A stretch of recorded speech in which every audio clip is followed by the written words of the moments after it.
everyone, welcome to the Fuel the Fight podcast. I am Lieutenant Colonel Nick Behringer, your host, and I am here with, I got to say something else besides amazing, outstanding guest, Captain Dustin Lee. He is an instructor in the Master's Program in Nutrition. Welcome to the show. Thank you, sir. Glad to be here. Yeah, and now what do you teach in the Master's Program in Nutrition? So primarily teaching advanced energy metabolism. This semester we just kicked it off, and performance nutrition. Last semester teaching with you exercise phys, which was an honor and fun, and then teaching in where needed as well. So sitting on committees as a research committee member, and then teaching in just to fill in all classes, but primarily those that I mentioned.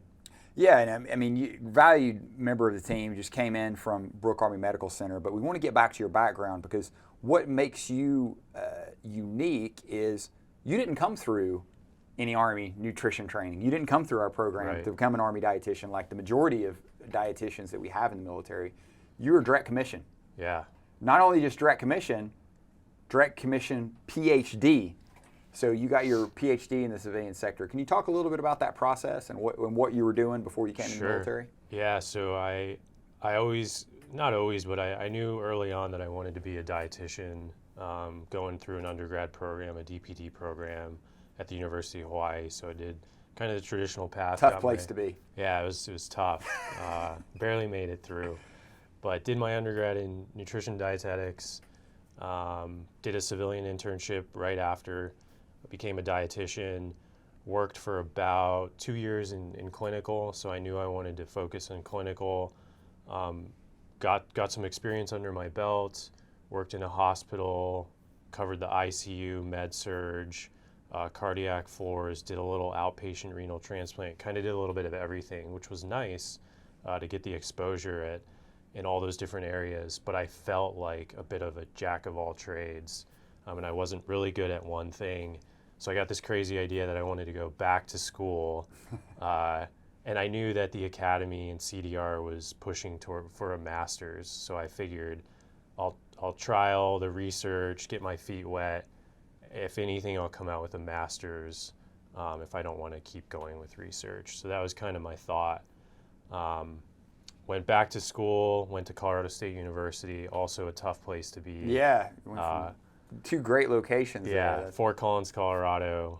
Good place for many reasons. For the outdoors, I love being outdoor, riding bikes, things like that. But also the academics was great. So started with the master's, joined a really great lab with Chris Gentile was my PI. He's now the department head.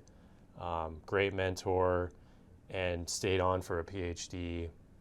Really enjoyed the research I was doing, and then kind of wasn't sure what I wanted to do after. Was exploring postdocs, tenure track, pathway, industry, and then kind of stumbled upon the Army from a friend of mine who I did my undergrad with, Major Nakakura, who put in a pitch for the Army. So that's kind of how I ended up here. I don't know if I knew that. Did I know that? I don't know. Well, I know it now. Yeah. So shout out to her for bringing me on. Him in. Yeah. And then what was that process like? Talk a little bit about to Zubac as far as coming in as a student, but then coming in as an officer, cadre instructor. How was the process like coming into the Army? Can you talk people through that? Sure. Yeah. So I looked at the Army Baylor GPN back when I was an undergrad. And didn't really know too much about the Army, just knew that it was like fully funded, it was an internship, heard great things about it, it was competitive, I knew it was a good program. At the time, I just wasn't quite ready, I think, to join the Army, and I didn't know enough about it, so I never took that leap. And then fast forward, just kind of in a different stage of life, coming out of a PhD, a little bit older, knew what I wanted, financially, with healthcare, all those things that start to matter as you get older. Yeah.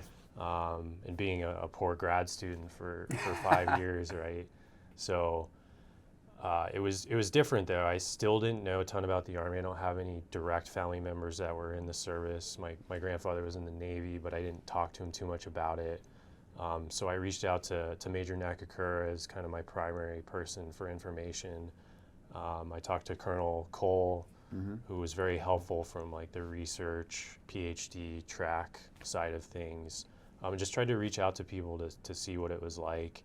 But it was an experience coming from the civilian sector, direct commissioning, just not knowing a lot about the Army, all the way through the recruiting process, just the nuances that I think we get accustomed to, the hurry ups and waits, those Yes. types of things. So it was a long process to direct commission, and I think if I just knew what was expected, it would have prepared me better. But it seemed like it was always, hey, hurry up and wait, or this type of thing.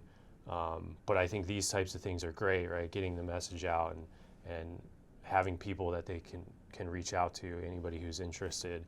There's plenty of people who have gone through it and I think are happy to help, like Captain Fuller, who just joined the team, who's just gone through it. But anyhow, I'm getting a little off track. No worries. So went through the recruiting process. My packet went up to the board to review. I got selected. Fortunately, I was in a position where I could stay on and keep working as like basically a research scholar after I finished my PhD. So the lab was super supportive of my timeline. When I did get selected, got my direct commission course date, then the BOLIC date.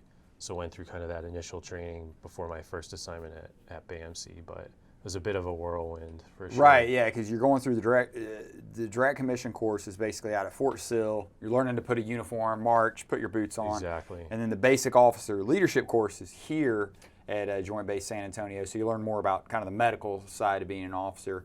And then you went right over to Brooke Army Medical Center as the research director? Correct? First as patient room service chief, Okay. And then took over in education research branch as research director and site coordinator. So that was kind of where I wanted to end up. The first assignment I didn't have a strong interest in food service, but as dietitians, of course, we're trained in food service. So it was a great learning opportunity to be able to manage that many employees, to include like civilians, contractors, as well as soldiers. So I always try to think of it as an opportunity that I don't know if I would have sought out myself, because it was probably scary. And it was a little bit scary at the time to have that level of responsibility with that many employees, the budget, and then you're feeding 20 plus wards of patients. So there's just it's a lot of work, a lot of responsibility, and it was very rewarding in many ways though.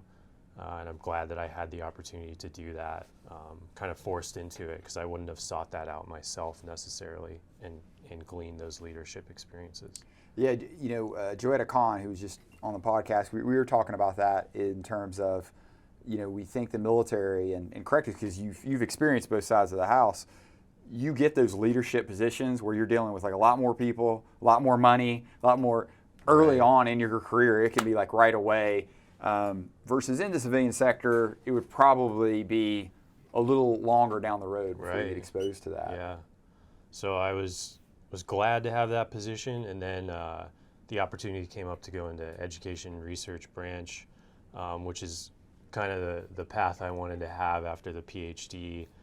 So I was fortunate to get into that slot, work as in a phase 2 capacity with the Army Baylor program, supporting interns in their second year through research, and then their rotations in like clinical food service, that sort of thing. So I was fortunate to have a really great group of interns to close out the legacy program at BAMC. They're all still out there doing amazing things. So I was really fortunate to see that group go through for the year and finish them out, and then come over here. So yeah, and you know, it's great for the Army in terms of we've got somebody with a PhD to have that ability to come over, to plug in, to jump right into teaching and to working with those groups. So far, I mean, what would you say? So now you've been in the Army 3 years? 4 years. 4 years. Just hit 4. Just hit 4 years. What's been the biggest challenge and kind of the most rewarding thing in those 4 years that you want to share? Yeah, I think the biggest challenge was kind of just assimilating to the Army. I joined a little bit later, had worked as a dietitian, went to school, did my PhD. So I would say I had a pretty strong identity as a person, as a researcher, kind of who I wanted to be. And I knew the Army is a unique culture, but coming into that a little bit later in life, from having a strong identity on the civilian side, was probably one of the bigger challenges. But there's a lot of people in the Army that are willing to take you under their wings, support you, mentor you, help you get through some of those things that you might not be as used to, or that you're not as knowledgeable about. So I felt comfortable in the academic sector, talking about science, using science lingo, and then coming into the military, it's almost like another language. Yes. Lots of acronyms, which academia does too. It's just different. So I think that was probably one of my biggest challenges. One of the most rewarding things is having the opportunity, like teaching in the Army Baylor program. This is kind of what I wanted to do. If I didn't do this, I was thinking of going to do a postdoc, doing tenure track, still trying to pursue that teaching and research. So being able to do that, but serve, and also have the unique aspects of a service member is awesome. So I like doing PT. I like all the challenges that come with being a soldier, and having all those opportunities with the academic side of the job is really great, and probably one of the most rewarding things, I would say. No, I mean, you hit it. Even for me coming in, it was like, hey, I'm passionate about nutrition. I'm passionate about being a dietitian, but also, yeah, you want to be a soldier. You want to do those soldier things. Along those same lines, you did air assault, right? Can you talk a little bit about that experience and what made you be like, hey, I'm a dietitian. I want to go to air assault school? Yeah, yes, sir. So part of the reason I joined was to serve, but also to do Army things, right? In the most simplest sense. I like doing physical activity. I like challenges, physical challenges, mental challenges, whatever. And I knew there were these opportunities like EFMB, air assault, what have you. So the opportunity came up that there were a few air assault slots, and I'd always wanted to do one of those. Brooke Army Medical Center isn't necessarily like the place where air assault happens. Right. But there were opportunities to do it, and I was like, hey, I'd love to go do some of these things, even though I'm stationed at a big MTF. So the opportunity came up, went through the training, got selected on the OML, and was able to go out to Fort Campbell to do air assault, and it was a wonderful opportunity. I'd do it again in a heartbeat.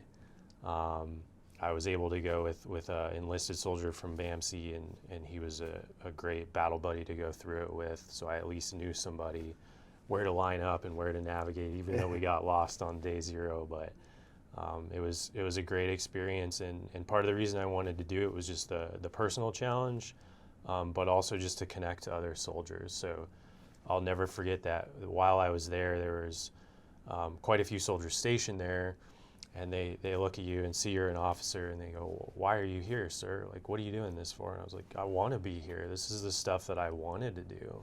And I think some of those soldiers were more forced into doing it because it's part of their unit training, or their station there, or whatever. But it was something I wanted to do. I wanted to do that. I wanted to be part of air assault and connect to other soldiers.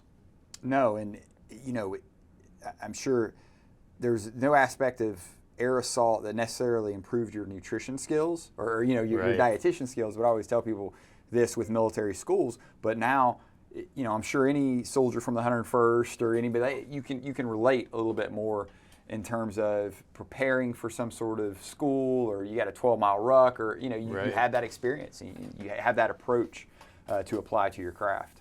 Yeah, that's a good point too. And one of our assignments in exercise physiology was actually having students go through an exercise protocol and kind of develop this protocol for a soldier that's going to go through one of these schools. And one of the schools was air assault. So I think that firsthand knowledge as a practitioner, as a dietitian, of going through this school or trying different diets, different carbohydrate regimens before an exercise or whatever is very valuable. And if you can tell a client, hey, I've gone to air assault too, and this is what the 12-mile ruck was like for me. This is how I fueled.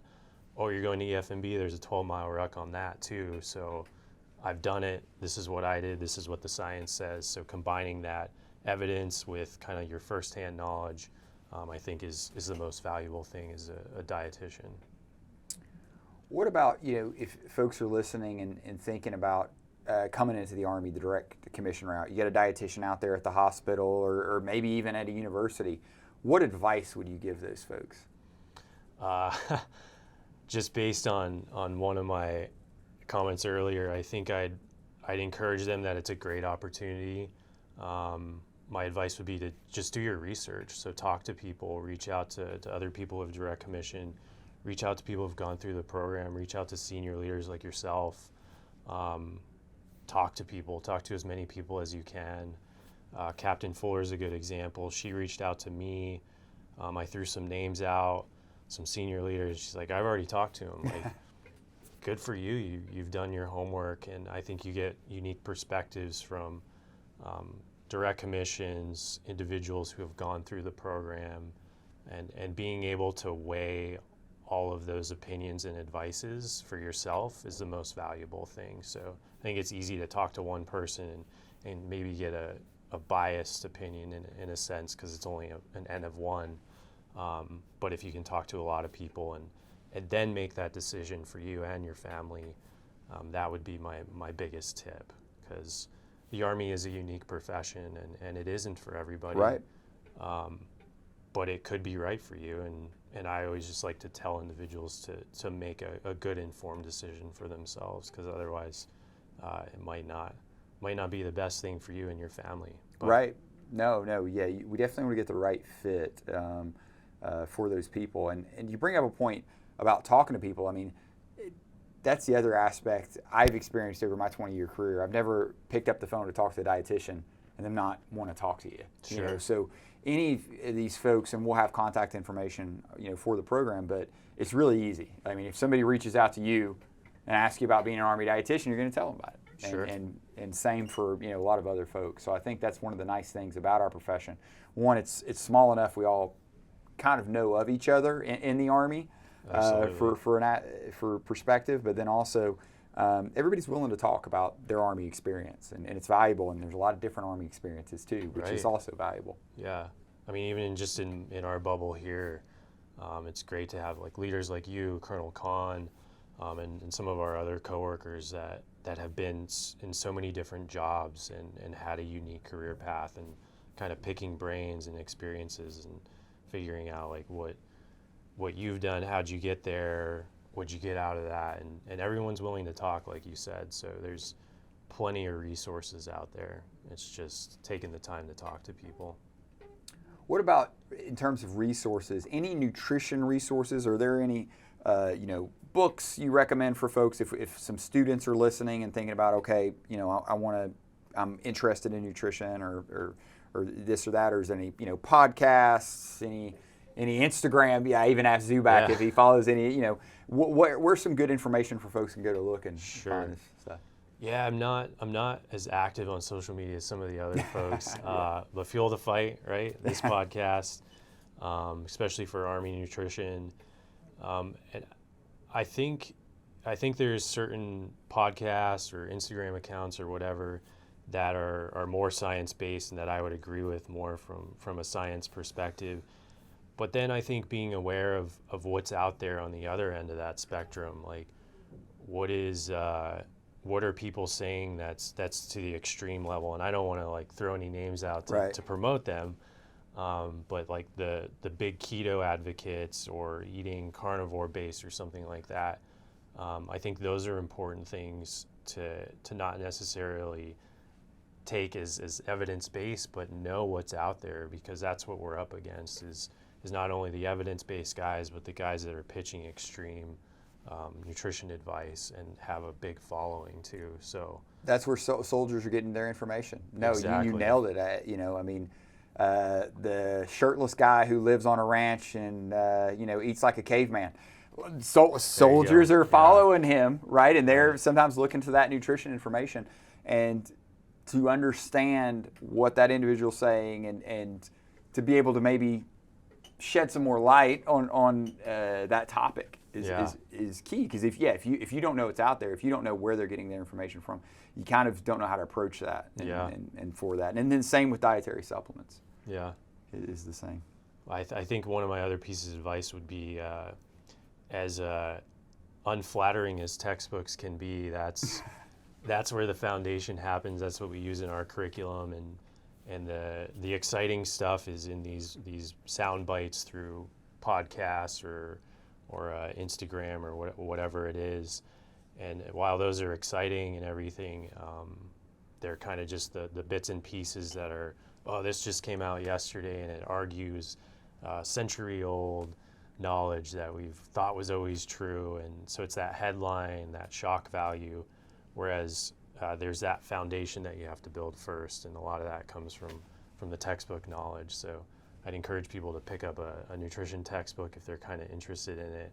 You can still dabble in the podcasts and the social media to know what's out there and see what's going on. And then the literature too, right? Which comes with some skill set of being able to pick apart and read a piece of peer-reviewed literature. But all those things can be worthwhile for anyone interested in nutrition. Speaking of the literature and the research, is there any lines of research or particular topics in nutrition that you're passionate about or that gets you excited or things going on right now? Yeah, so I came from more of a chronic disease background. So my PhD was in looking at endothelial function and arterial stiffness in preclinical models. So we would either use kind of like Western diet feeding, so feeding high fat, high sugar diets, using genetic models of obesity or type 2 diabetes to identify mechanisms of how that vascular dysfunction occurs or how we can intervene and to prevent or reverse those dysfunctions. So very much a chronic disease preventative background, and that's kind of how I was trained to think about nutrition.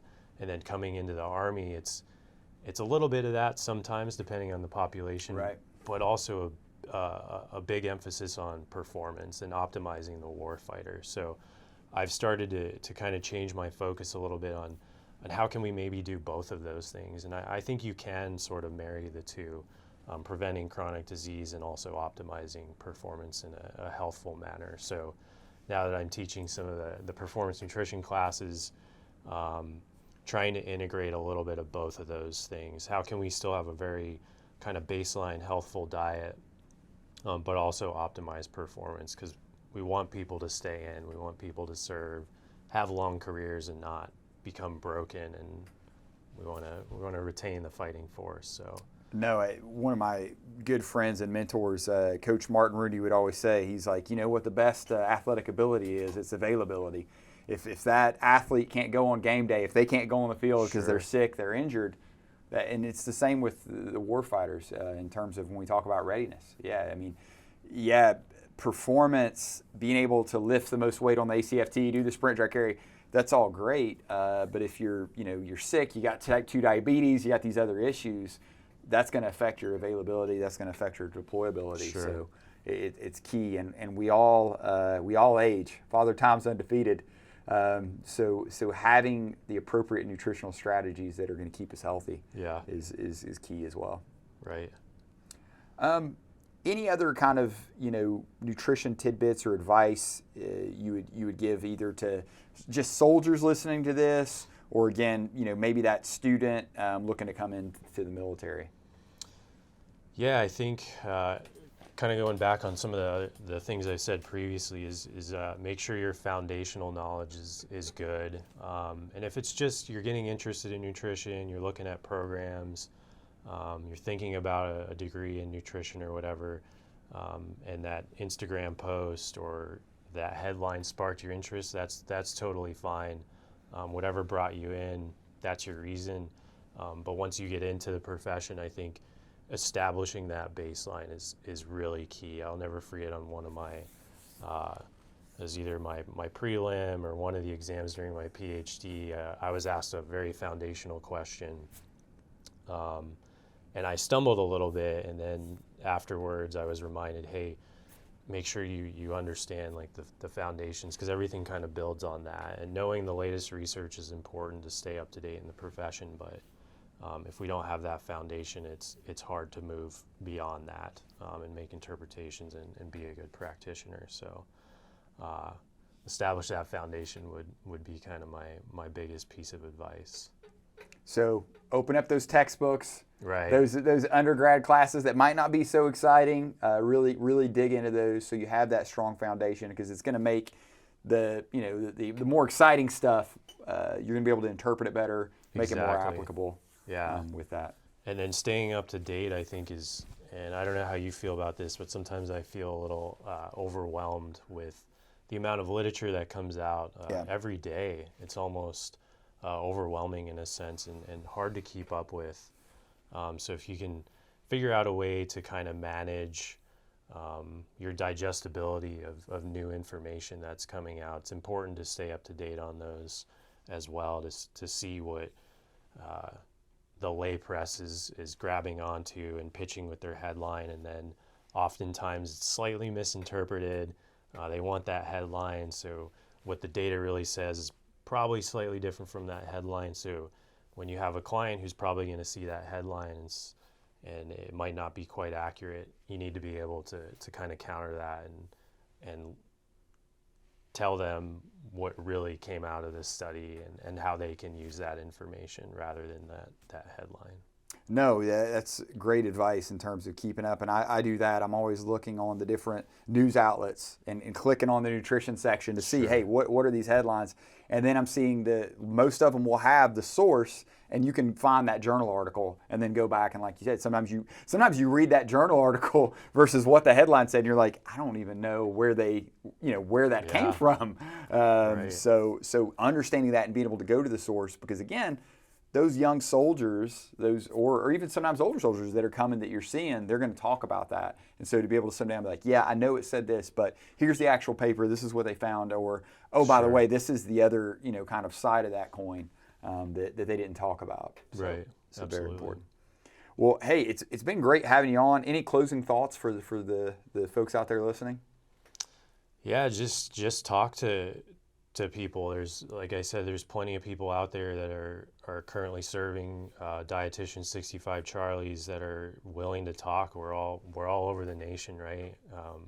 I'm just one person. I have limited experience in the Army, but I think everybody has a really unique perspective, unique career path, whether they have only served a year or two, or what did they do before that leading up to their career in the Army, or have they been in the Army over 20 years, right?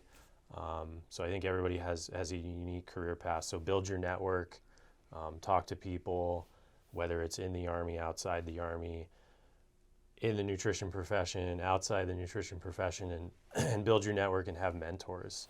Identify some good mentors, because I think that's what has made me successful too, is identifying a leader that I want to be like, and then grabbing onto them and getting some mentorship and figuring out, navigating my way in the Army, which is starting to become a familiar world, but was very foreign just a few years ago. So find a good mentor would be that is key advice. Even if you're listening to this and you don't go in the Army, I would say find a good mentor, because there's somebody who's been to the place you want to go, and you can get there a lot quicker, if they've got the map and they're willing to show it to you. So I think that's great advice. Dustin, thanks so much for coming on. It's been a pleasure having you. Might have to do this again and talk about elk hunting. We didn't even touch on that. Master elk hunter over here. But anyway, thanks for listening. Like, subscribe. Until next time.